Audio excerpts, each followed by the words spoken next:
Hello friends, जय जगन्नाथ। मु Nirupama. Welcome to my channel Neeru's daily dish. मु आज आपण मानक पई नेकी आसी चूना माछर पत्रपड़ा।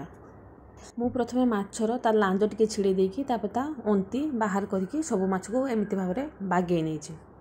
देखंतु माछ बागेवा सरी गलानी। एबे ताकू भल भाबरे 2 रु 3 थर धोईकी ताकू सफा करे दबा। आउ जदि आपण माने मो चैनल रे नुआ आसी थांती ताहाले मो चैनल को सब्सक्राइब कर नियंतु। आउ डेली डेली नुआ नुआ अपडेट्स पाइया पई ऊपर थिबा बेल आइकन को क्लिक कर नियंतु। मु एबे माछ को हळदी आउ जीरा गुंड देई ताकू मेरिनेट करके रखि दउजी।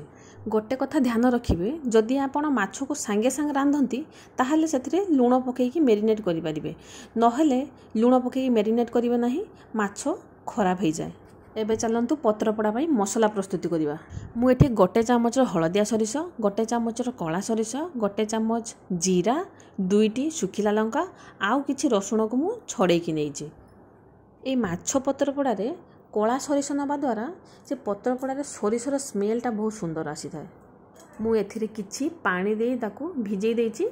जेतबा आमे पेस्टटा बनेबा ता भिजी जाई थाए भल भाबरे, आउ तार पेस्टटा मध्ये बहुत सुंदर भाबरे होई थाए।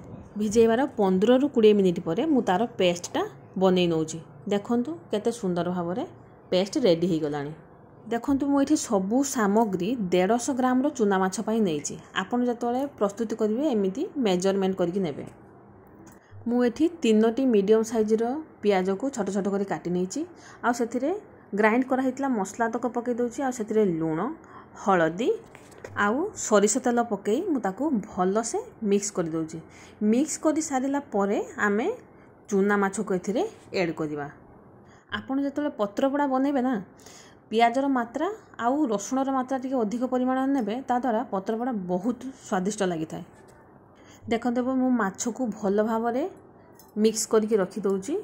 एबे पत्रपड़ा पई मु कदली पत्र व्यवहार करछि। आपण चाहिले शाल पत्रर व्यवहार करि पारिबे, आपण अन्य पत्रर व्यवहार करि पारिबे। जदि आपण कदली पत्र नउचंती ताहले प्रथम आगे कदली पत्र को एमती सेकी नेबे। सेकी नबा द्वारा कोन होय ना, पत्र को मोड़िले ताहा फाटी न थाए। भल भाबरे आमे ताकू गोटे पटली बनै पारथाउ। देखंतु सेकी देला परे देखो पेपर होलिया केमती फोल्ड हे जाउची, किछि भी फाटू नाही, नहले कदली पत्र फाटी जाए। देखंतु मु एही परि भाबरे पत्र ऊपरे मेरिनेट तक रखिकी ताकू मोड़ी देई गोटे काठी द्वारा भल से ताकू पटली बनै दउची। देखंतु एबे हमर पटली बनै की रेडी हो गलानी। चलंतु एबे पड़िबा। मु ता पई एबे गोटे मोटा पैन नेची। आपण चाहिले एठी मोटा कढ़ई रो व्यवहार करि परिबे, जहा करिवे टिके मोटा कढ़ई रो व्यवहार करिवे। मु एठी टिके तेल देई ताकू घसी नेची कढ़ईटा। कोन पई ना, एमिति कले कढ़ई बेसी ड्राई हे न थाए। मु एठी प्रथम 10 मिनिट हाई फ्लेम रे एपट सेपट करी ताकू भल भाबरे ढांकी पड़ी नउची। तापरे मु एठी फ्लेम रो मीडियम रखुची, आउ ताकू ढांका देकी भल भाबरे सिजिबा पई दउची।